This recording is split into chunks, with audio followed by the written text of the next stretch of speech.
The galaxy was on edge. For years, Earth and the Empire had been locked in a tense standoff. Skirmishes erupted along their shared borders, and mistrust grew like a shadow over both civilizations. But now, after months of careful planning, representatives from both sides were finally meeting aboard Orbital Harmony, a neutral space station floating silently between stars. This summit was supposed to bring peace, or at least prevent an all-out war. Laura stood outside the conference hall, her hands clasped tightly in front of her.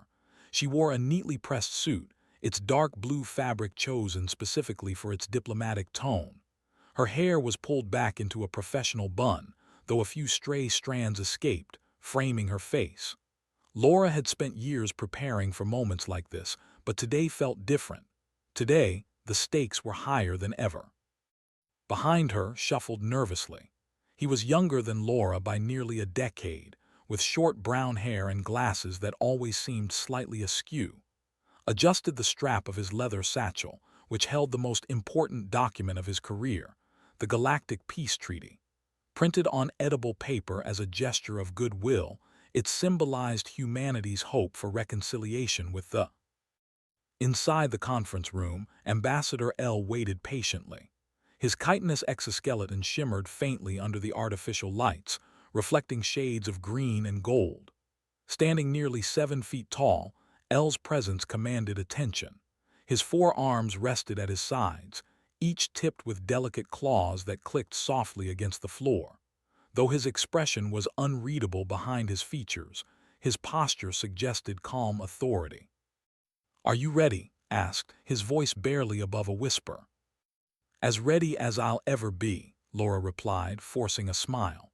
She took a deep breath, straightened her shoulders, and pushed open the heavy doors.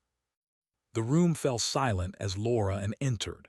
L turned to face them, his large, compound eyes scanning the newcomers carefully. Behind him, 2 guards stood motionless, their weapons holstered but clearly visible. The air felt thick with anticipation. "Welcome, Ambassador," L said, his words translated into smooth, clipped English through a device embedded in his chest. "We have awaited your arrival." "Thank you, Ambassador L," Laura responded, her voice steady despite the knot of anxiety twisting in her stomach. "I trust the journey here was uneventful." "It was," L replied, "and yours?" "Uneventful as well," Laura lied. In truth, the trip had been anything but. A small ferret-like creature named Max, Laura's beloved pet, had managed to stow away its bag during the voyage. Max had been restless during the flight, occasionally rustling around in the satchel, but neither Laura nor had dared to check on him while. Now, as negotiations began, Max remained hidden, curled up in the bottom of the bag, blissfully unaware of the chaos he was about to cause.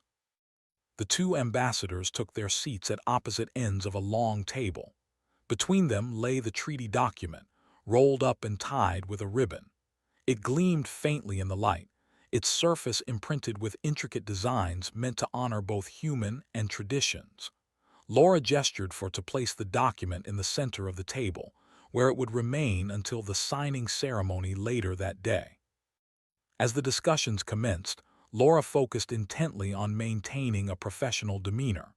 She outlined Earth's proposals, emphasizing mutual cooperation and shared resources. L listened attentively, occasionally interjecting with questions or counterpoints. Despite their differences, there was a flicker of understanding between them, a sense that they both wanted this summit to succeed. But beneath the surface, tension simmered. Every word exchanged carried weight, every pause filled with unspoken implications. Laura knew that any misstep could derail the entire process. And then, just as things seemed to be progressing smoothly, disaster struck. From the corner of her eye, Laura noticed movement near the table. At first, she dismissed it as a trick of the light. Then she saw it again, a small, furry shape darting across the polished surface. Before she could react, the creature leapt onto the treaty itself, sniffing curiously at the rolled-up parchment. "No," Laura gasped, lunging forward. "Max, stop." Her cry startled everyone in the room, including L, whose antennae twitched in alarm. By the time Laura reached the table, It was too late. Max had already sunk his tiny teeth into the document, tearing off a piece and chewing it enthusiastically. Bits of edible paper fluttered to the floor as the cub continued his destructive feast. "What is this?" El demanded, his translator emitting sharp, agitated tones. "It's nothing," Laura stammered, trying desperately to salvage the situation. "Just a minor mishap." Rushed to her side, his face pale. "Oh no," he muttered, "this can't be happening." Ambassador L leaned forward, his mandibles clicking rapidly. "Explain, now." Laura glanced at who nodded grimly. "It's okay," he whispered. "We can fix this." Taking a deep breath, Laura turned back to L. "The treaty, it's printed on edible paper. As a sign of respect for your customs, we thought it appropriate since your people consume documents ceremonially." El stared at her for a moment, his expression unreadable. Then, to everyone's surprise, he made a sound that might have been laughter, a series of rapid clicks that echoed through the room. "Your species finds humor in destruction?" he asked, his tone lighter than before. "No, not at all," Laura assured him. "It's still salvageable. We can reprint it immediately." El tilted his head, considering her words. Finally, he nodded. "Very well, but let this serve as a reminder that even the smallest actions can have great consequences." As technicians scrambled to prepare a replacement treaty, Laura couldn't help but glance at Max, who was now sitting innocently on the table, licking his paws. Unaware of the turmoil he had caused, the little cub looked utterly content. Though the incident threatened to derail the summit, it also planted a seed of curiosity in Elle's mind. Perhaps these humans, with their unpredictable pets and strange customs, weren't so different after all. For now, the negotiations would continue, but the memory of Max's antics lingered, a reminder that sometimes the path to peace isn't paved with perfection. The room was silent except for the faint hum of machinery and the occasional rustle of papers. Laura stood frozen, her eyes wide with disbelief as Max, her mischievous cub, continued to chew on the Galactic Peace Treaty. Bits of edible paper fluttered to the floor like confetti, scattering around the table. Hovered beside her, his face pale and his hands trembling slightly. Across from them, Ambassador L watched the scene unfold with a mixture of confusion and curiosity. "What is this creature?" L asked, his translator device emitting clipped tones that barely concealed his agitation. His forearms twitched, and his antennae quivered as he leaned forward, studying Max with an intensity that made the cub pause mid-chew. Laura stammered, struggling to find the right words. She glanced at who offered no help. "He's my pet," she finally admitted. "A companion." El tilted his head, his large compound eyes narrowing slightly. "Your species allows such distractions during critical negotiations." "It wasn't supposed to happen," Laura said quickly, her voice rising in defense. "He must have snuck into his bag during the journey here. We didn't even know he was aboard." Nodded vigorously, though his expression suggested he was still trying to process what had just occurred. "It's true," he added. "We would never intentionally bring an animal to something as important as this." Max, seemingly oblivious to the gravity of the situation, finished chewing the piece of paper in his mouth and hopped down from the table. He padded across the floor, sniffing curiously at Elle's clawed feet. The ambassador stepped back cautiously, his mandibles clicking softly. "Fascinating," Elle murmured, more to himself than to anyone else. He crouched slightly, extending one of his limbs toward Max. The cub sniffed it cautiously before giving it a playful nip.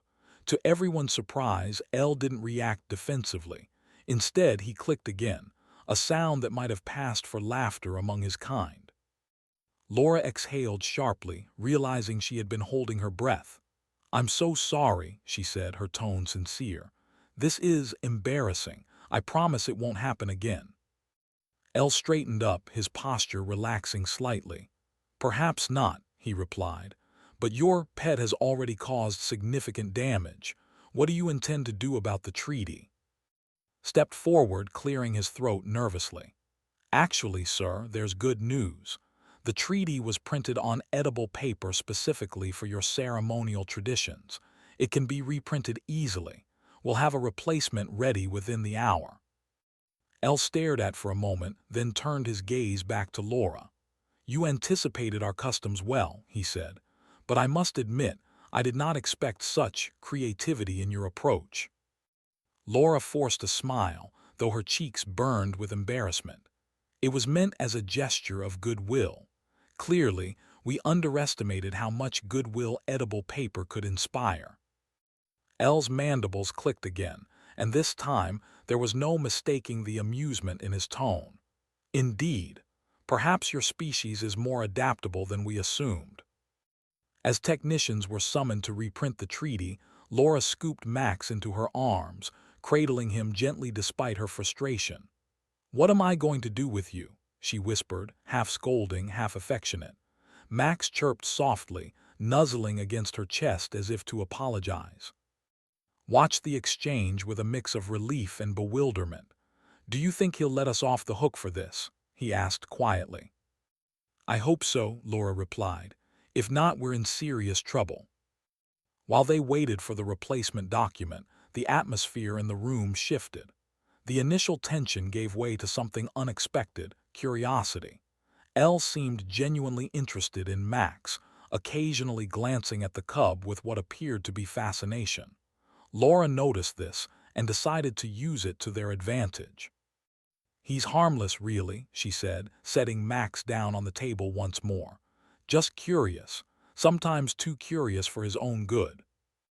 Elle observed Max as the cub sniffed at a discarded piece of edible paper. "He reminds me of our hatchlings," the ambassador remarked. "They are small and unpredictable, yet full of energy. They often cause chaos without meaning to." Laura smiled, sensing an opportunity to build rapport. "That sounds familiar. Max has gotten into plenty of trouble over the years, but he always manages to win people over in the end." Elle clicked thoughtfully. "Perhaps there is wisdom in embracing unpredictability. In our empire, order is valued above all else, but perhaps balance is necessary." The conversation flowed more naturally after that. Laura and Elle discussed their respective cultures, sharing anecdotes about their families and traditions. Listened intently, occasionally chiming in with observations of his own. Max, meanwhile, explored every corner of the conference room, drawing smiles even from the usually stoic guards. At one point, Max climbed onto Elle's chair, perching near the ambassador's segmented tail. Elle reached out cautiously, allowing the cub to sniff his limb once more. Max responded by batting playfully at one of Elle's claws, eliciting another round of clicks from the ambassador. "He seems fond of you," Laura noted, amused. "Perhaps," Elle replied, "or perhaps he simply enjoys causing mischief." When the replacement treaty arrived, the mood in the room had changed entirely. What had started as a tense negotiation now felt like a meeting between equals, two civilizations finding common ground through shared experiences. As Laura and Elle reviewed the new document, Max curled up contentedly on the table, his earlier antics forgotten. "Shall we proceed?" Elle asked, gesturing toward the treaty. "Yes," Laura agreed, "and thank you for your understanding. Not many ambassadors would take something like this in stride." Elle inclined his head slightly. "Perhaps it is a sign. Perhaps the galaxy needs reminders that even the smallest actions can lead to meaningful outcomes." With that, the formal discussions resumed. But the incident with Max lingered in everyone's minds, serving as a reminder that diplomacy wasn't just about treaties and agreements. It was also about connection, adaptability, and sometimes a little bit of chaos. As the day wore on, Laura couldn't help but feel a flicker of hope. The accident had been embarrassing, yes, but it had also opened a door. Maybe, just maybe, humanity and the could find a way to coexist peacefully, not because of perfect planning, but because of moments like these, where imperfection brought them closer together. And somewhere in the corner of the room, Max slept peacefully, blissfully unaware of the role he had played in bridging two very different worlds. The incident with Max had shifted something in the air. What began as a tense standoff between Earth and the Empire now felt less like a negotiation and more like an exchange of ideas. Laura sat across from Ambassador L, her posture relaxed but her mind sharp, hovered nearby, jotting notes and occasionally glancing at Max, who was now curled up on a chair near the table. The cub's earlier antics had caused chaos, but they had also paved the way for something unexpected, a connection. L leaned forward slightly, his chitinous exoskeleton catching the light as he adjusted his position. "Your species values companionship," he said, his translator device rendering his words into smooth, measured tones. "Even creatures as small as your pet play a role in your lives." Laura nodded, smiling faintly. "Yes, they do. Pets like Max aren't just animals to us, they're family. They bring joy, comfort, and sometimes even lessons we didn't know we needed." El tilted his head, his antennae twitching slightly. "Family, that is a concept we understand differently. In our empire, bonds are formed through purpose and duty. Emotional attachments are rare, reserved only for those who serve vital roles." "That sounds lonely," Laura admitted, choosing her words carefully. She didn't want to offend, but she couldn't help feeling a pang of sadness at the thought of such detachment. "Don't you ever wish for something more, something beyond duty?" The ambassador paused, his large compound eyes fixed on her. For a moment he seemed lost in thought. Then he clicked softly, a sound that had become familiar over the past few hours.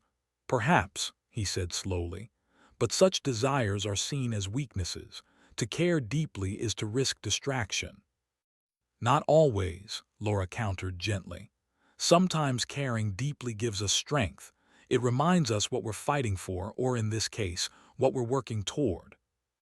El considered her words, his mandibles clicking again. He glanced at Max, who had woken up and was now stretching lazily, his tiny claws gripping the edge of the chair. "Your cub has certainly been distracting, yet I find myself intrigued by him." Laura chuckled softly.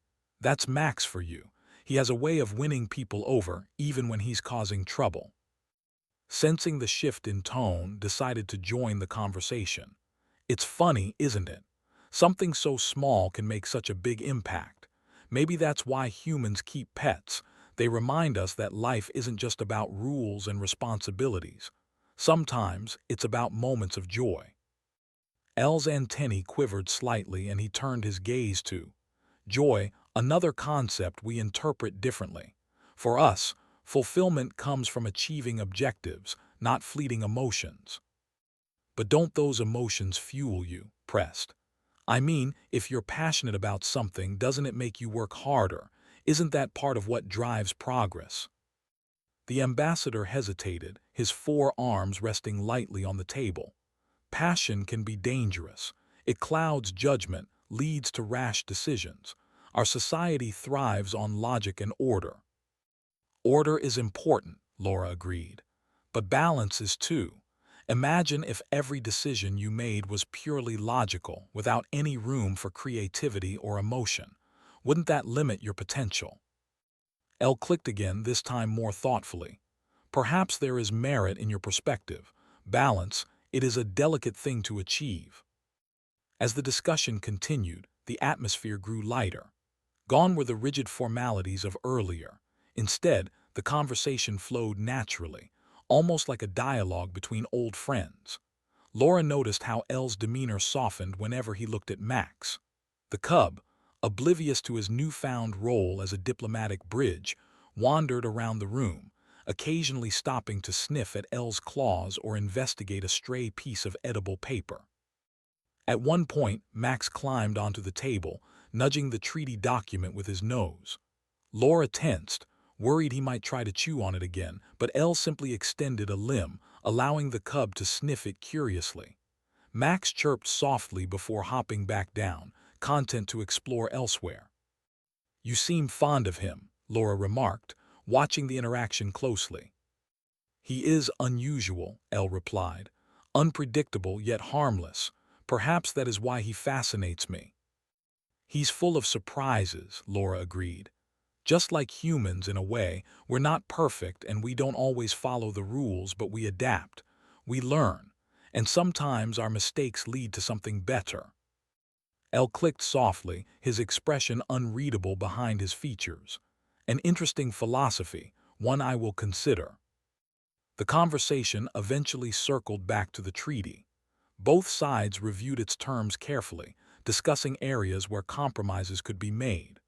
Laura proposed adding a clause about cultural exchange programs, allowing humans to visit each other's worlds and share knowledge.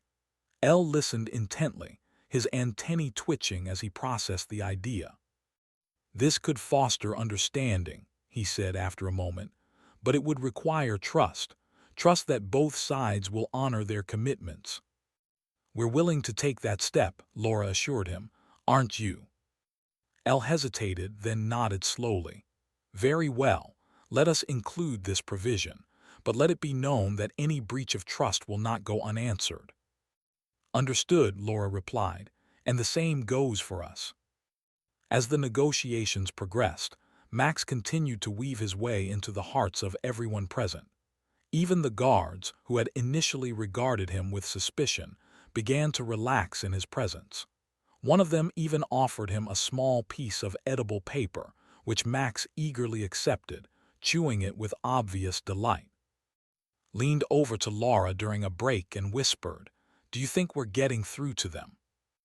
"I think so," Laura replied quietly. "Max may have started it, but the rest is up to us. If we can show them that we're not so different after all, maybe we can build something real here." When the session ended for the day, Elle stood and bowed slightly, an uncharacteristic gesture that caught Laura off guard. "Thank you, Ambassador," he said. "Today has been enlightening." "The feeling is mutual," Laura replied, returning the bow. "And thank you for your patience with everything."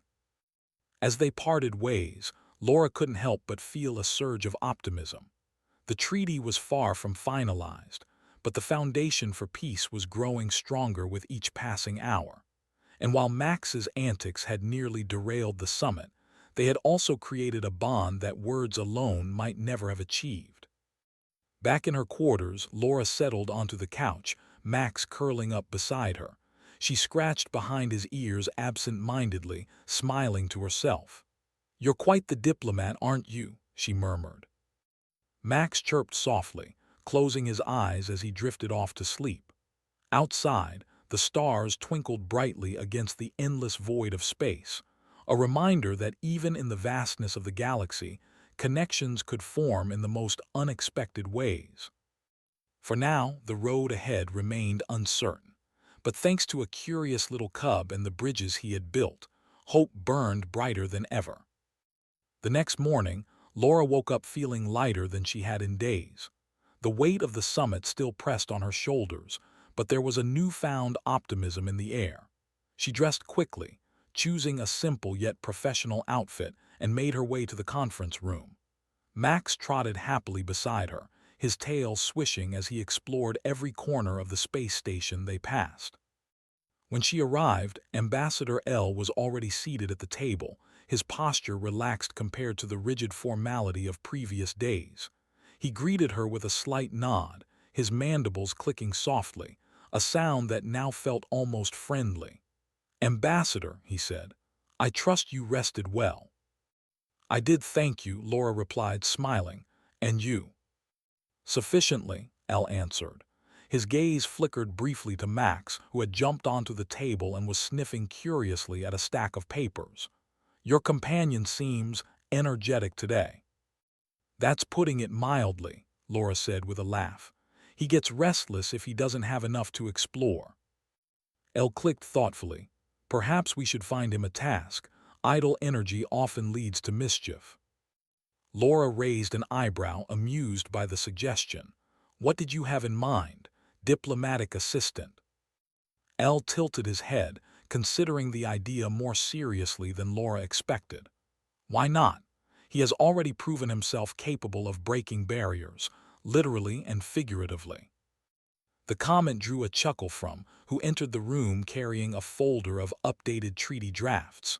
"If Max becomes a diplomat, I'm signing up for early retirement," he joked, earning a grin from Laura. As the day's negotiations began, the atmosphere was markedly different. The tension that had once filled the room had softened, replaced by a sense of collaboration. Both sides worked through the remaining clauses of the treaty, addressing concerns and finding compromises where necessary. Laura noticed how Elle seemed more open to suggestions, his responses less guarded than before. At one point, the discussion turned to trade agreements. Earth proposed sharing agricultural technology with the hoping it would help them cultivate crops in their harsh environments. Elle listened carefully, then asked a question that surprised everyone. "Would this technology allow us to grow food suitable for creatures like your cub?" he asked, gesturing toward Max. Laura blinked, caught off guard by the inquiry. "Well, yes, I suppose it could, but why do you ask?" Elle hesitated, his antennae twitching slightly. "Our hatchlings require sustenance during their early stages of development. If your methods are adaptable, they might benefit our young as well." The room fell silent for a moment. Laura exchanged a glance with who looked equally stunned. This was uncharted territory. Elle was showing vulnerability, hinting at a need within his own society. "That's an interesting idea," Laura said finally. "We'd be happy to explore it further. Perhaps we can include a research partnership in the treaty, a joint effort to adapt our technologies for mutual benefit."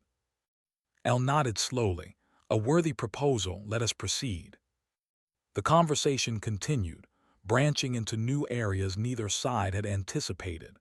They discussed educational exchanges, scientific collaborations, and even artistic projects that could highlight the strengths of both civilizations.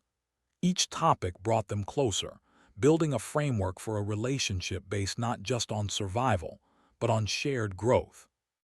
Throughout the day, Max remained a constant presence. He wandered freely around the room, drawing smiles from everyone, even the guards, who now seemed almost fond of the little cub. At one point, Max climbed onto Elle's chair and curled up near the ambassador's segmented tail. To Laura's surprise, Elle didn't move him. Instead, he extended a clawed limb, allowing Max to sniff it before settling back down. Leaned over to Laura during a break and whispered, "Do you think he's softening? Or is it just Max working his magic?" "Maybe both," Laura replied quietly. "Max broke the ice, but Elle is choosing to keep the door open. That says a lot about him." As the hours passed, the treaty began to take shape. It was no longer just a document meant to prevent war. It was becoming a blueprint for cooperation. Laura felt a swell of pride as she realized how far they had come, from mistrust and hostility to genuine understanding. By late afternoon, the final draft was ready. Both ambassadors reviewed it together, line by line, ensuring every detail aligned with their goals. When they reached the cultural exchange clause, Elle paused, his compound eyes narrowing slightly. "This provision," he said, pointing to the section, "it speaks of sharing traditions. What does your species value most in such exchanges?" Laura thought for a moment before answering.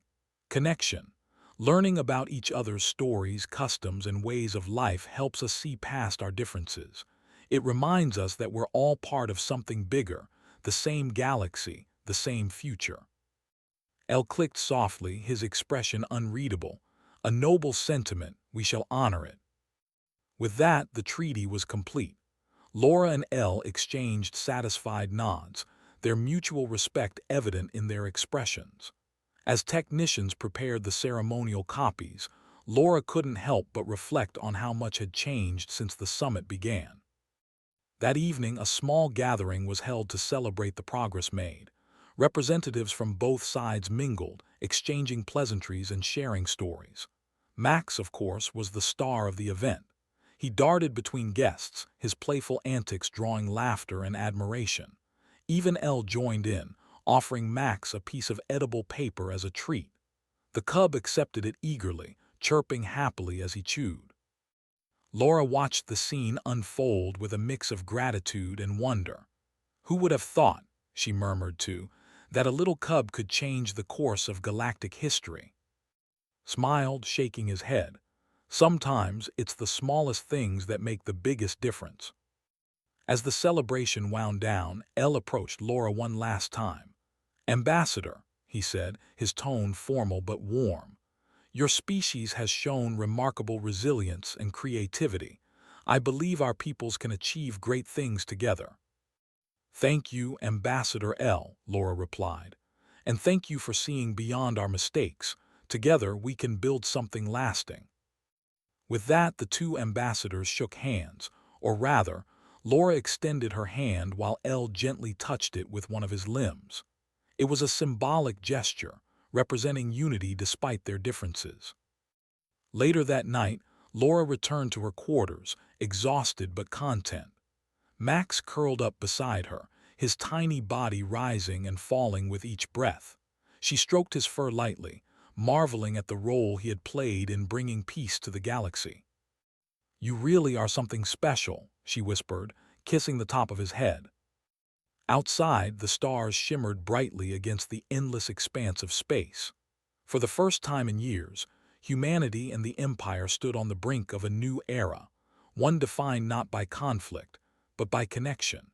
And at the heart of it all was a curious little cub who had reminded everyone that sometimes the smallest actions could lead to the greatest outcomes. The final day of the summit arrived, and the air aboard Orbital Harmony buzzed with quiet anticipation. The treaty was ready to be signed, a document that represented not just the end of hostilities but the beginning of a new chapter for humanity and the Empire. Laura stood outside the conference room, her hands clasped in front of her as she took a deep breath. This was it, the moment they had been working toward. Appeared beside her, holding a folder containing the ceremonial copies of the treaty. "Ready?" he asked, his voice tinged with excitement. "As ready as I'll ever be," Laura replied, forcing a smile. She glanced down at Max, who sat at her feet, looking up at her with wide, innocent eyes. "Let's hope today goes smoothly." Inside the room, Ambassador L awaited them, flanked by his guards. His chitinous exoskeleton gleamed under the artificial lights, and his posture exuded calm authority. Yet there was something softer in his demeanor now, a hint of warmth that hadn't been there before. As Laura entered, L inclined his head slightly in greeting. "Ambassador," he said, his translator device rendering his words into smooth tones. "Today marks a significant step forward." "It does," Laura agreed, taking her seat across from him. "And I think we can both agree it's been an interesting journey." L clicked softly, a sound that now felt almost like laughter. "Indeed, one I will not soon forget." The signing ceremony began with formalities, speeches from both sides highlighting the importance of cooperation and mutual respect. Laura spoke about the shared future they were building, emphasizing the value of understanding and collaboration. L followed, his words measured but sincere, acknowledging the challenges ahead while expressing hope for what lay beyond them. As the speeches concluded, technicians brought forward the ceremonial copies of the treaty. Each page was printed on edible paper, adorned with intricate designs symbolizing unity between their two civilizations. Laura and Elle exchanged glances before picking up their pens. "This is it," Laura murmured, more to herself than anyone else. She dipped the pen into the inkwell and carefully signed her name, her handwriting steady despite the weight of the moment. Beside her, Elle did the same, his clawed limb leaving precise marks on the parchment. When they finished, the room erupted into applause. Guards clicked their mandibles rhythmically, a gesture of approval, while human delegates clapped enthusiastically. Laura and Elle stood, shaking hands, or rather, touching limbs once more. It was a symbolic act, sealing their commitment to peace. Afterward, Elle approached Laura privately, his movements deliberate but unhurried. "Ambassador," he said, his tone thoughtful, "I wish to present you with something." He held out a small object, a crystal figurine carved in the shape of Max.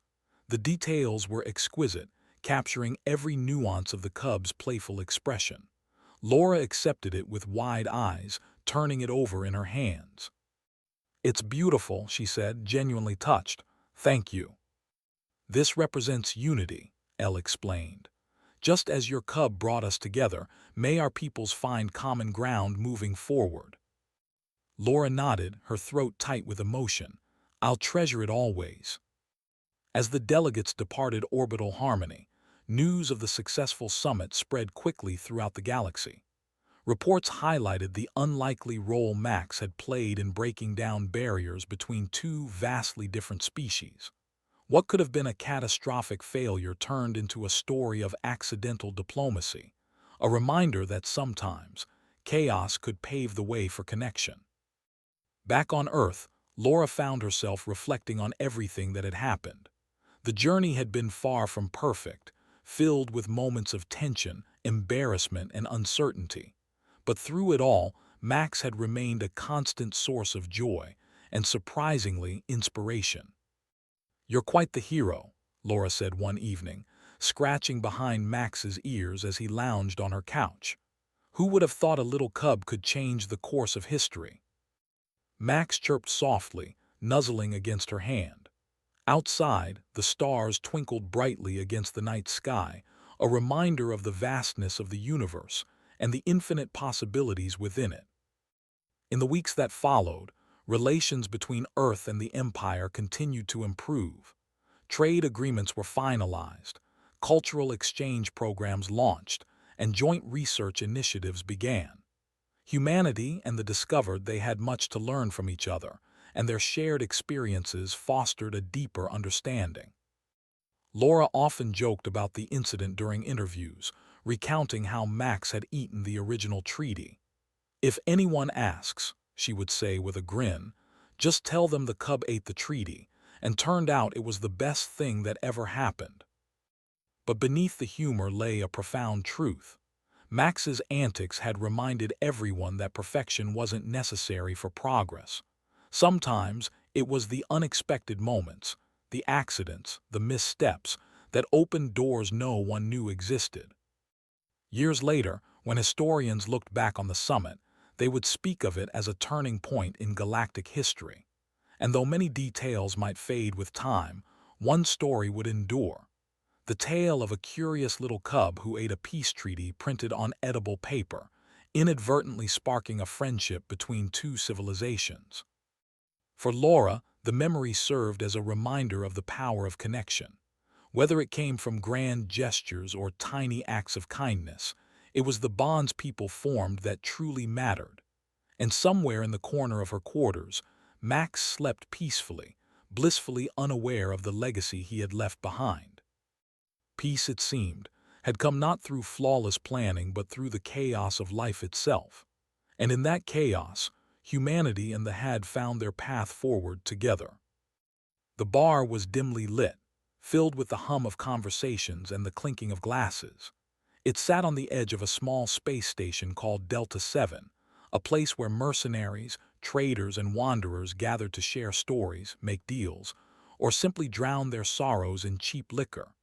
In one corner of the room, Dawson leaned back in his chair, his boots resting on the table as he swirled a drink in his hand. His scruffy beard and worn leather jacket marked him as someone who had seen too much and cared too little.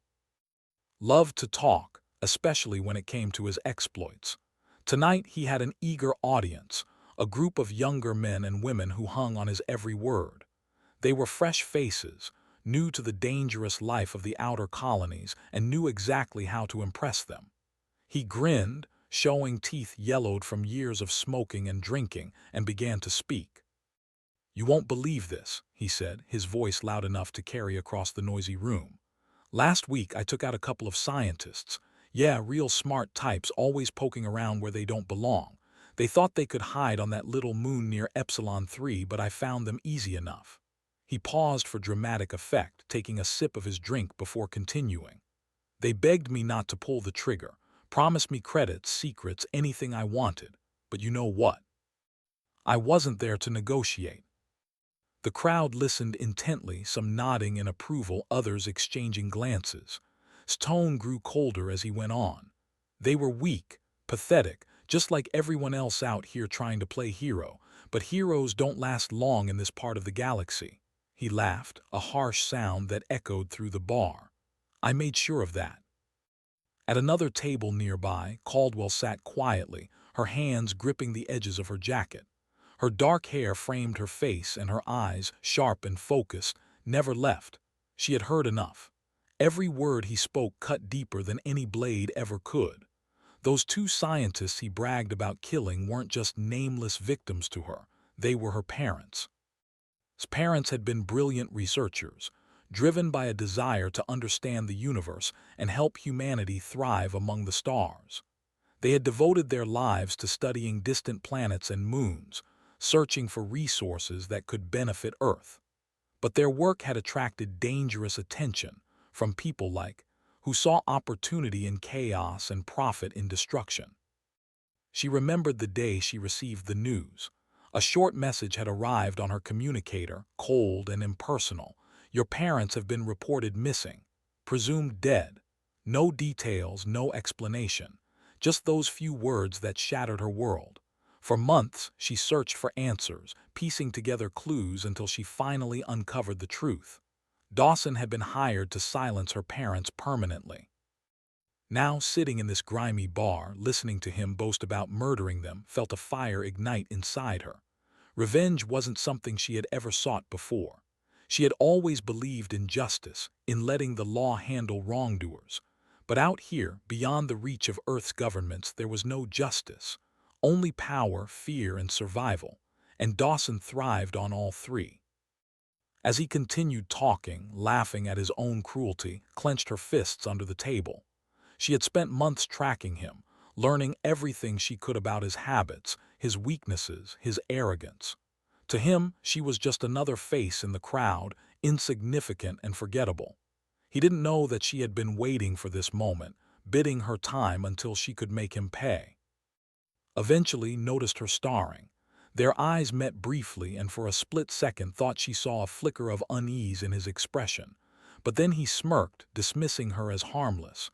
Turning back to his audience, he raised his glass in a mock toast. To the weak, he said, his voice dripping with mockery.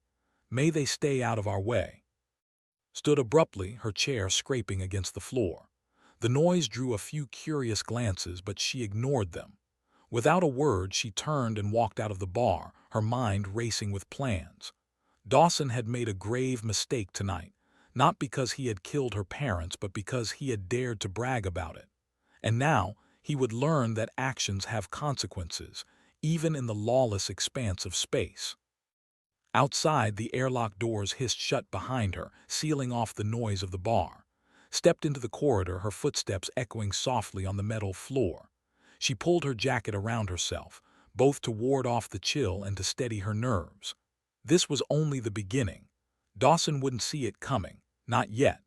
But soon, very soon, he would realize that he had awoken something far more dangerous than himself. For now, though, allowed herself a small, bitter smile. Justice might be slow, but it was inevitable, and Dawson was going to regret every single word he had spoken tonight. Caldwell moved like a shadow through the crowded corridors of Delta 7, her presence barely noticed by the station's inhabitants. She had spent weeks preparing for this moment, studying Dawson's routines, his habits, and his weaknesses. Now, with her resolve hardened by the memory of her parents' deaths, she was ready to begin. Wasn't hard to track. He was a creature of habit, sticking to familiar places and predictable patterns. Every morning, he visited the same near the docking bay, ordering a strong black coffee and a greasy breakfast sandwich. Afterward, he would wander into the local market, haggling over spare parts for his ship or picking up supplies. By evening, he returned to the bar where had first heard him brag about killing her parents. There, he drank heavily and told exaggerated stories to anyone who would listen. Watched him from a distance, careful not to draw attention to herself. She wore plain clothes, dark pants, a nondescript jacket, and boots that blended in with the station's rough-and-tumble crowd. Her hair was tucked under a cap, hiding her face from casual observers. To most people, she was invisible, just another drifter passing through Delta 7. But saw everything. She noted how carried himself with swagger but also caution, his hand always resting near the blaster holstered at his side. She observed how he avoided certain areas of the station, steering clear of security checkpoints and surveillance cameras. And she paid close attention to the way he interacted with others, his charm masking a core of cruelty, his laughter concealing a deep-seated arrogance. Her plan was simple: isolate him, cut off his resources, and force him to feel the fear he had inflicted on so many others. She didn't want to kill him quickly. That would be too easy, too merciful.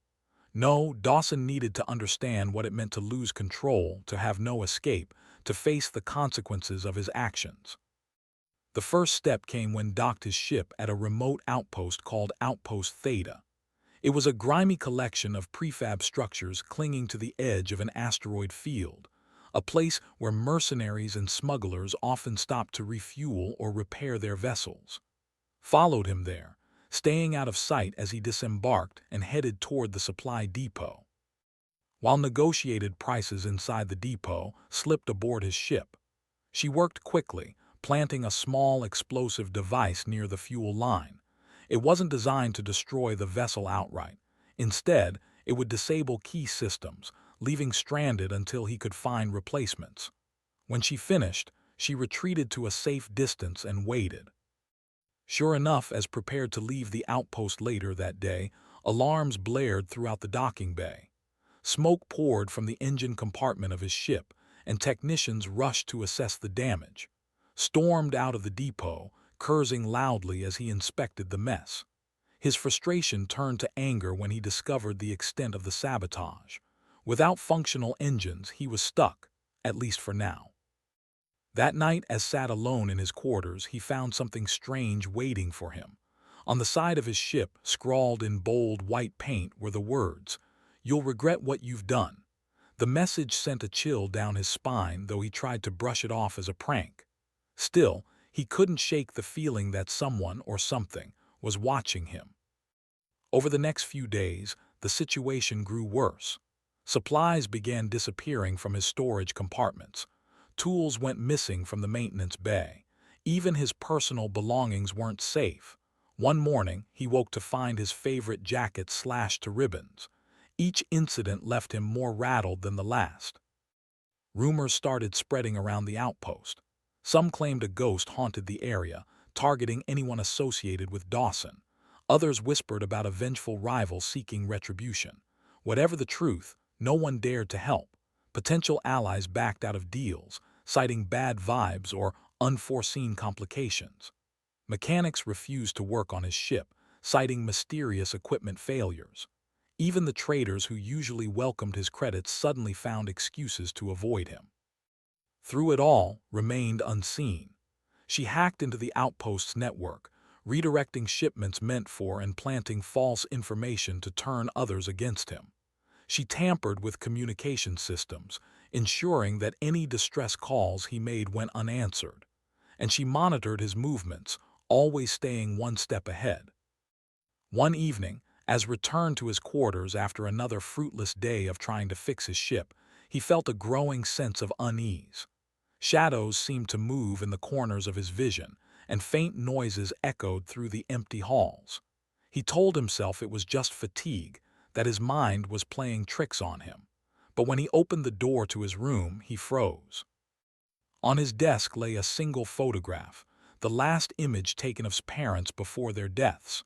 Beneath it, written in bold letters, were the words, "I'm still here." His heart pounded as he stared at the picture. For the first time since arriving at Outpost Theta, he realized he wasn't dealing with random misfortune or superstitious nonsense. Someone knew exactly who he was, and they wanted him to suffer. He grabbed his blaster and scanned the room, searching for any sign of intruders. But there was nothing. No footprints, no disturbances, no clues, just the photograph and the chilling message. As he sank onto the edge of his bed, his bravado crumbled. Fear crept in, gnawing at the edges of his confidence. Whoever was behind this wasn't just messing with him, they were hunting him, and they were very, very good at it. For the first time in years, Dawson felt truly vulnerable, but he had no idea how much worse things were about to get. Dawson's days at Outpost Theta became a blur of paranoia and frustration. Every morning, he woke up dreading what new torment awaited him. Supplies that had been carefully stored away vanished overnight. Tools he needed for repairs disappeared without a trace. Even the food rations in his quarters started to dwindle, leaving him hungry and irritable. It was as if the outpost itself had turned against him. At first, tried to fight back. He set traps near his ship, hoping to catch whoever or whatever was sabotaging him. He installed makeshift alarms on his door and windows, rigging them to alert him if anyone came too close. But nothing worked. Whoever was behind this was always one step ahead, slipping past his defenses with eerie precision. Each failure chipped away its confidence. His usual swagger faded, replaced by a constant sense of unease. He began carrying his blaster everywhere, even when walking short distances between buildings. At night, he barely slept, jumping at every creak of the metal walls or distant hum of machinery. The outpost, once a temporary stopover, now felt like a prison. Rumors about his misfortune spread quickly among the other residents. Some mocked him openly, calling him cursed or jinxed. Others whispered warnings, claiming that angering the wrong person out here could mean certain doom. A few even suggested that leave the outpost altogether, but how could he? His ship was still disabled and no one would help him fix it. He was trapped. Caldwell watched it all unfold from the shadows. She moved quietly through the outpost, unseen and unnoticed, tightening her grip on his life. Her goal wasn't just to inconvenience him, she wanted to break him. Slowly, methodically, she stripped away everything that gave him security, the tools he relied on, the resources he hoarded, the illusion of control he clung to. One night decided to escalate her campaign. She hacked into the outpost's power grid, cutting electricity to his quarters. When he returned from scavenging spare parts, he found his room plunged into darkness. Fumbling for a flashlight, he cursed under his breath, blaming the outpost's shoddy infrastructure. But as he lit the beam, something caught his eye, a faint trail of footprints leading from his doorway into the corridor outside. Panic surged through him. Someone had been inside his quarters. Someone had walked right past his traps and alarms. Gripping his blaster tightly, followed the footprints, his heart pounding in his chest. The trail led him deeper into the outpost, toward an abandoned storage bay that hadn't been used in years. The air grew colder as he approached, and the silence pressed down on him like a weight. When he reached the storage bay, the door slid open with a groan. Inside, the beam of his flashlight revealed rows of empty shelves covered in dust. But in the center of the room stood a single object, a small, hesitated, unsure whether to approach it or turn back. Curiosity got the better of him. He activated the device and a holographic image flickered to life. It was a recording of his own voice, boasting about killing his parents. The words echoed around the room, loud and mocking. "They begged me not to pull the trigger," the recording sneered. "But I wasn't there to negotiate." His blood ran cold. He recognized the voice instantly. It was from the bar where he had told that story weeks ago. Someone had recorded him, capturing every cruel detail of his confession. As the playback looped, another message appeared on the wall in glowing red letters. "You took everything from me." The lights in the storage bay suddenly snapped on, blinding momentarily. When his vision cleared, he saw her standing at the far end of the room. Caldwell looked calm but deadly serious, her dark eyes locked onto his. For a moment, neither of them moved. Then spoke, her voice steady and cold. "You killed my parents," she said simply. "Now you get to feel what it's like to lose everything." Raised his blaster instinctively, but before he could fire, the floor beneath him gave way. He plummeted into a hidden compartment below, landing hard on a pile of old crates. Pain shot through his leg and he cried out as he struggled to stand. Above him, the hatch slammed shut, sealing him inside. Trapped and disoriented, pounded on the walls of his makeshift cell, shouting for help. But no one came. The outpost was largely deserted at this hour, and those who remained weren't eager to assist someone they believed was cursed. Hours passed, and shouts turned to pleas. His voice grew hoarse, his energy drained. From above, monitored his predicament via a surveillance feed.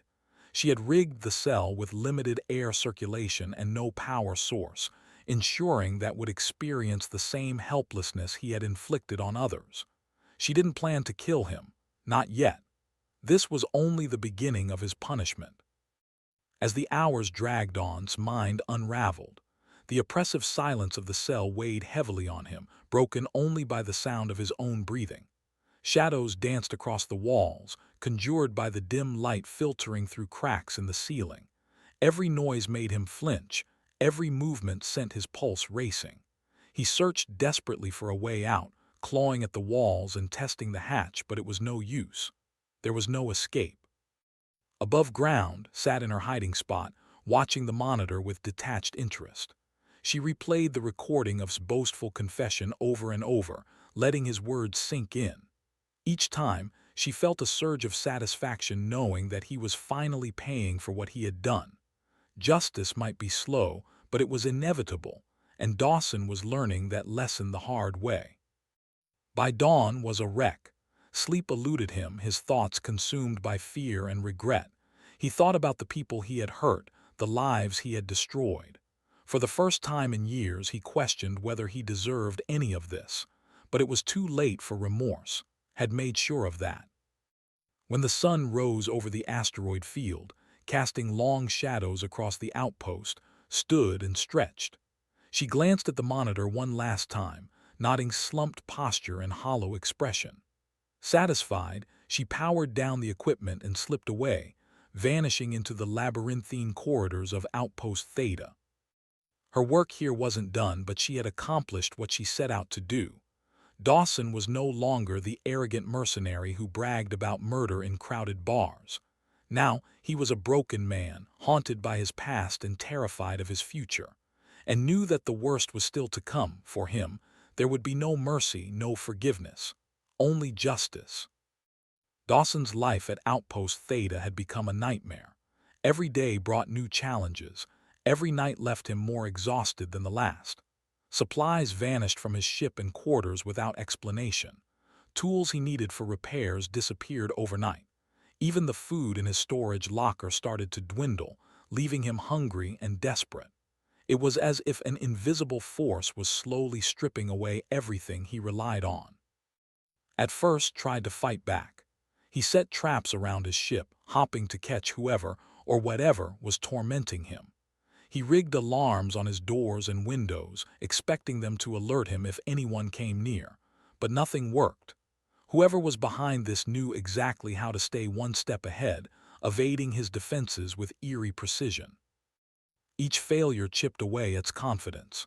His usual swagger faded, replaced by constant fear. He began carrying his blaster everywhere, even when walking short distances between buildings. At night, he barely slept, jumping at every creak of the metal walls or distant hum of machinery. The outpost, once a temporary stopover, now felt like a prison. Rumors about his misfortune spread quickly among the other residents. Some mocked him openly, calling him cursed or jinxed. Others whispered warnings, claiming that angering the wrong person out here could mean certain doom. A few even suggested that leave the outpost altogether, but how could he? His ship was still disabled and no one would help him fix it. He was trapped. Caldwell watched it all unfold from the shadows. She moved quietly through the outpost, unseen and unnoticed, tightening her grip on his life. Her goal wasn't just to inconvenience him, she wanted to break him. Slowly, methodically, she stripped away everything that gave him security, the tools he relied on, the resources he hoarded, the illusion of control he clung to. One night decided to escalate her campaign. She hacked into the outpost's power grid, cutting electricity to his quarters. When he returned from scavenging spare parts, he found his room plunged into darkness. Fumbling for a flashlight, he cursed under his breath, blaming the outpost's shoddy infrastructure. But as he lit the beam, something caught his eye, a faint trail of footprints leading from his doorway into the corridor outside. Panic surged through him. Someone had been inside his quarters. Someone had walked right past his traps and alarms. Gripping his blaster tightly, followed the footprints, his heart pounding in his chest. The trail led him deeper into the outpost, toward an abandoned storage bay that hadn't been used in years. The air grew colder as he approached, and the silence pressed down on him like a weight. When he reached the storage bay, the door slid open with a groan. Inside, the beam of his flashlight revealed rows of empty shelves covered in dust. But in the center of the room stood a single object, a small, hesitated, unsure whether to approach it or turn back. Curiosity got the better of him. He activated the device and a holographic image flickered to life. It was a recording of his own voice, boasting about Killing's parents. The words echoed around the room, loud and mocking. "They begged me not to pull the trigger," the recording sneered. "But I wasn't there to negotiate." His blood ran cold. He recognized the voice instantly. It was from the bar where he had told that story weeks ago. Someone had recorded him, capturing every cruel detail of his confession. As the playback looped, another message appeared on the wall in glowing red letters. "You took everything from me." The lights in the storage bay suddenly snapped on, blinding momentarily. When his vision cleared, he saw her standing at the far end of the room. Caldwell looked calm but deadly serious, her dark eyes locked onto his. For a moment, neither of them moved.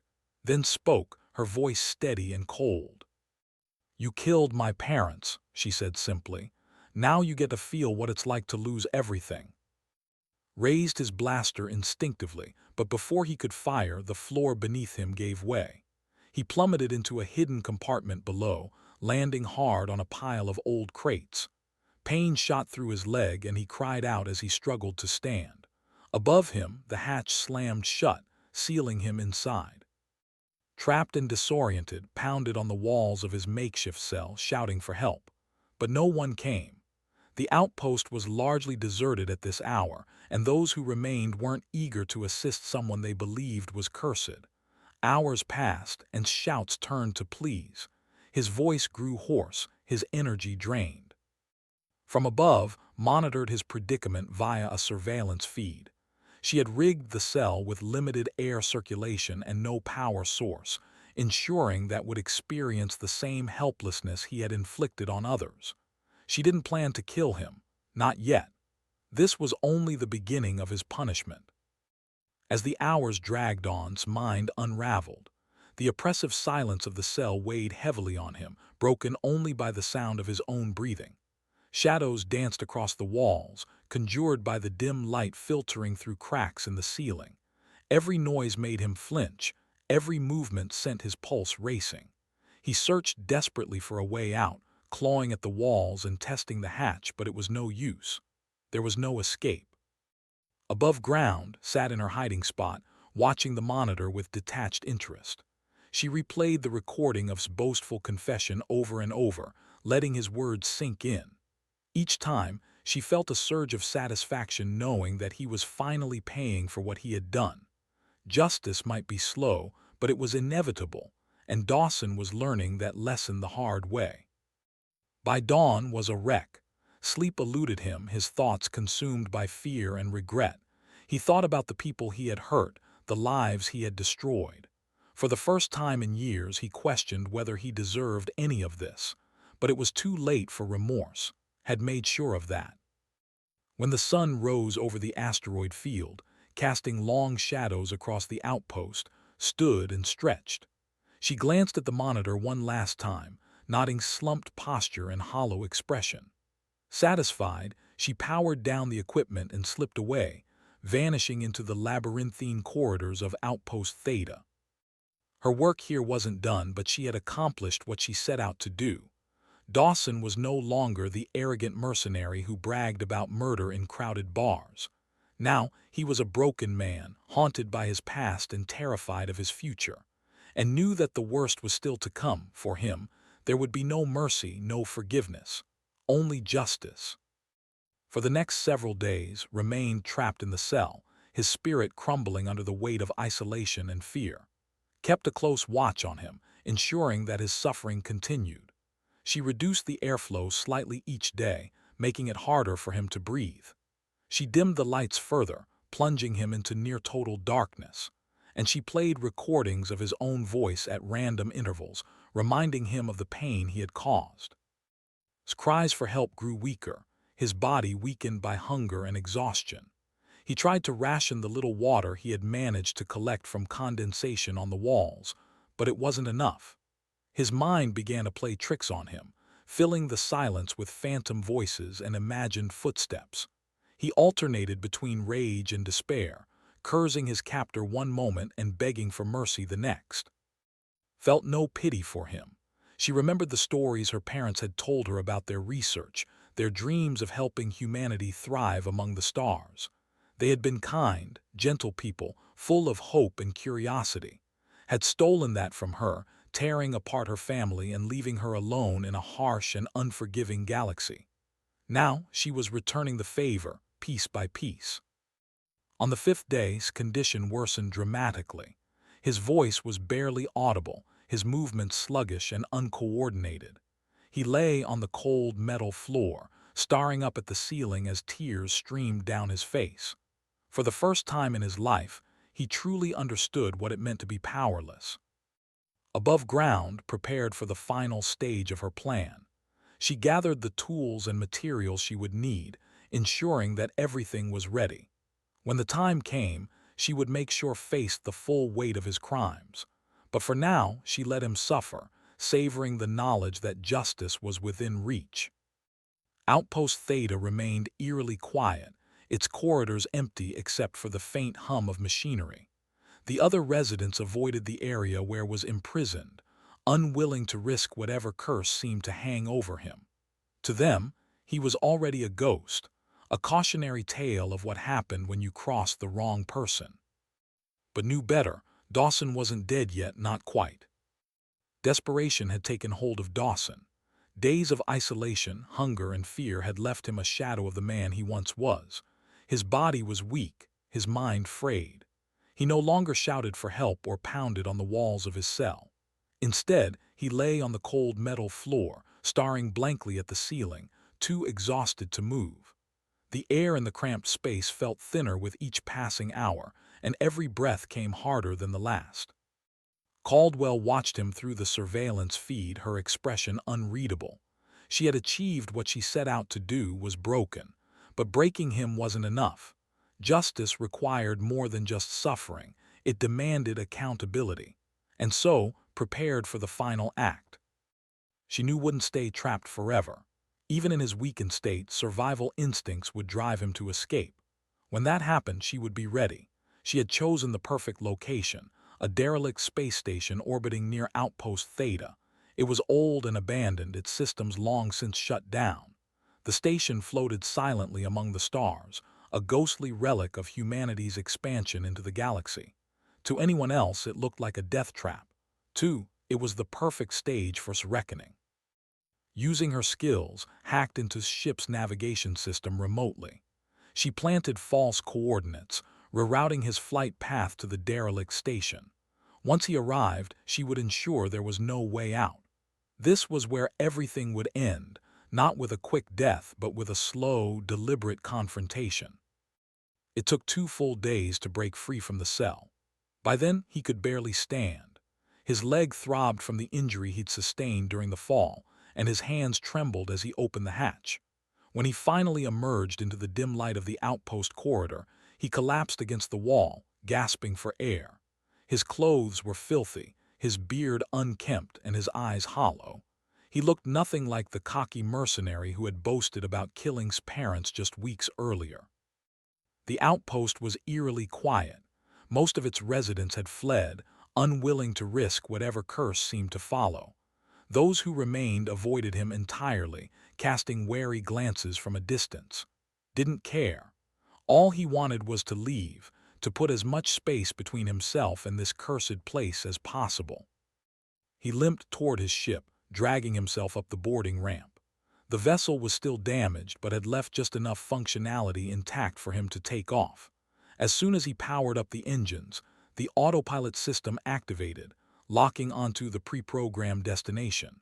Tried to override it, but the controls were unresponsive. Frustrated and terrified, he slumped into the pilot's seat and let the ship carry him away. The journey to the derelict station was tense and silent. Sat alone in the cockpit, his thoughts racing. He replayed every moment of his ordeal at the outpost, the sabotage, the messages, the voice recordings. Someone was hunting him, someone who knew exactly what he had done. The photograph of his parents haunted him, their faces etched into his memory. He realized now that this wasn't random bad luck, it was personal. Someone had been planning this all along. When the derelict station came into view, felt a chill run down his spine. The structure loomed ahead, its jagged edges and darkened windows giving it an ominous appearance. It looked dead, lifeless, yet something about it felt wrong, as if it were waiting for him. The ship docked automatically and hesitated before stepping out. His blaster was clutched tightly in his hand, though he doubted it would do much good against whoever, or whatever, was behind this. Still, he couldn't stay aboard the ship. With no fuel reserves and failing systems, it was only a matter of time before it became useless. Reluctantly, he stepped onto the station. Inside, the air was stale and cold. The corridors stretched endlessly, lit only by the faint glow of emergency lights flickering sporadically. Every step echoed loudly, the sound bouncing off the walls and amplifying his sense of unease. Shadows danced in the corners of his vision, and every noise made him jump. He told himself it was just his imagination, but deep down he knew better. Moved cautiously, searching for any sign of life. He found none. The station was empty, its rooms filled with rusted equipment and broken furniture. Dust covered every surface, untouched for years. Yet despite its apparent abandonment, the place felt alive, as if it were watching him. Then he saw it. At the far end of one corridor, a single light shone brightly, cutting through the darkness. Drawn by curiosity, or perhaps desperation, approached it. The closer he got, the louder the hum of machinery grew. When he reached the source of the light, he froze. In the center of the room stood Caldwell. Her arms were crossed, her expression calm but resolute. Behind her, a bank of monitors displayed footage of recent struggles. The cell, the outpost, the ship. Every detail of his torment was documented, preserved for him to see. "You," croaked, his voice hoarse from days without water. "You're the one doing this." Nodded slowly. "Yes," she said simply. "I'm the daughter of the people you killed." His face twisted in panic. "Listen, I didn't mean." "Don't lie to me," interrupted sharply. Her tone was icy, cutting through his feeble attempt at denial. "I heard your confession. I know exactly what you did. You hunted them down like animals. You laughed about it. Now it's your turn to feel what they felt." Raised his blaster, pointing it at her. "Stay back," he shouted, his voice cracking. "I'll shoot." But didn't flinch. She stepped forward, her gaze unwavering. "Go ahead," she said. "Pull the trigger, see if it makes you feel better." For a moment hesitated. Then, with a trembling finger, he squeezed the trigger. The blaster fired, but instead of hitting, the shot ricocheted harmlessly off an invisible barrier. A force field shimmered briefly around her, revealing the true nature of the trap. Stumbled backward, his weapon falling from his grasp. What is this?" he stammered. "This is justice," replied.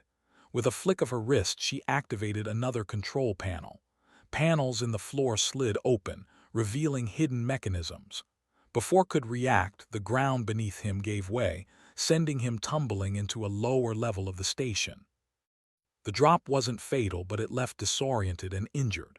He landed hard on a grated platform, pain shooting through his already damaged leg. Above him, the hatch sealed shut, plunging the area into darkness. Panic set in as he scrambled to his feet, searching for a way out. But there was none. The walls of the chamber were smooth and unyielding, designed to keep him contained. From above, monitored his predicament via the surveillance system. She had prepared this part of the station specifically for him, a labyrinth of traps and obstacles designed to test his resolve. If he managed to survive, he might earn a chance to face her directly, but she doubted he would make it that far. As struggled to find a way out, leaned back in her chair, watching the screens intently. She felt no guilt, no hesitation. What she was doing was necessary, not just for her parents, but for everyone had hurt. He had lived his life taking without consequence, believing himself untouchable. Now he would learn the truth. Actions have consequences, even in the vast emptiness of space, and would be there to ensure he paid for every single one. Dawson's world had shrunk to the confines of the dark chamber. The walls were close, the air stale and heavy. Every movement sent pain shooting through his injured leg, but he forced himself to keep moving, crawling along the grated floor in search of an exit. His hands trembled as they gripped the cold metal, his breath shallow and uneven. Panic clawed at his mind, whispering that this was it. This was how he would die, alone and forgotten in the bowels of a dead space station. Above him, Caldwell sat calmly in the control room, her eyes fixed on the monitors showing desperate attempts to escape. She watched without emotion as he banged on the walls, shouted hoarsely for help, and collapsed in exhaustion. To her, this wasn't cruelty, it was justice. Each moment of fear, each pang of desperation, was a fraction of what her parents must have felt when ended their lives. And still, she knew this wasn't enough. Not yet. The chamber was trapped in was more than just a prison. It was a maze designed to break him further. Hidden vents allowed to pump in small amounts of gas, making the air harder to breathe. Lights flickered intermittently, plunging the room into darkness before snapping back on, keeping disoriented. Recordings played over hidden speakers, his own voice boasting about Killing's parents, the laughter of strangers mocking him, the faint cries of imagined victims. It was psychological warfare, tailored to destroy whatever remained of his spirit. Hours passed, though time had lost all meaning to. Hunger gnawed at his stomach, thirst burned in his throat, and fatigue weighed down his limbs. He tried to focus, to think of a way out, but his thoughts were scattered, fragmented by fear and exhaustion. Shadows seemed to move around him, shapes forming and dissolving in the dim light. Once he thought he saw someone standing in the corner, a figure with glowing eyes, but when he blinked it was gone. Was it real, or was his mind playing tricks on him? Monitored everything, noting every sign of his unraveling. She adjusted the airflow slightly, reducing the oxygen levels just enough to make breathing difficult but not impossible. She timed the flickering lights to match his movements, creating the illusion that the station itself was alive, watching him. When he screamed or pounded on the walls, she didn't respond. Silence was her weapon, amplifying his isolation and despair. By the third day was barely coherent. His voice was raw from shouting, his body too weak to stand. He lay curled on the floor, shivering despite the heat radiating from the machinery. Tears streamed down his face as he whispered apologies to no one in particular. "I'm sorry," he croaked, over and over again. "I didn't mean it. I didn't know." But wasn't interested in apologies. Words were cheap, especially from someone like. She had heard them before, from others who claimed regret after committing atrocities, only to repeat their crimes when given the chance. No, needed to understand the weight of his actions, not just say he was sorry. On the fourth day, decided it was time. She activated a final sequence in the chamber, causing panels in the ceiling to slide open. A single beam of light illuminated the center of the room, revealing a narrow staircase leading upward. For it was both salvation and torment. Could it be a way out? Or was it another trick, another layer of the nightmare? Summoning the last reserves of his strength, dragged himself toward the stairs. Each step was agony, his injured leg screaming in protest. But he pushed forward, driven by the faint hope that freedom might lie beyond. As he climbed, the walls around him began to display images, photographs of his past victims, faces frozen in terror or pain. Among them were parents, their kind smiles hauntingly out of place among the horrors surrounding them. At the top of the stairs, found himself in a large circular room. In the center stood, her arms crossed, her expression unreadable. Behind her, a massive screen displayed footage of her parents working in their lab, laughing together, sharing quiet moments. The contrast between their joy and brutality was stark, almost unbearable. "You're here," rasped, his voice barely audible. He looked around wildly, searching for some sign of escape, but there was none. The only exits were sealed shut, leaving him trapped with. "Yes," she said softly, "this is where it ends." Sank to his knees, his body too weak to hold him upright any longer. "Please," he begged, tears streaming down his face. "I'll do anything, just let me go." Stepped closer, her gaze piercing. "Anything?" she asked, her tone icy. "You don't get to make deals now. You took everything from me, my parents, my family, my future. Do you even know what that feels like?" Shook his head, choking on sobs. I didn't know." "That's the problem," interrupted. "You never cared.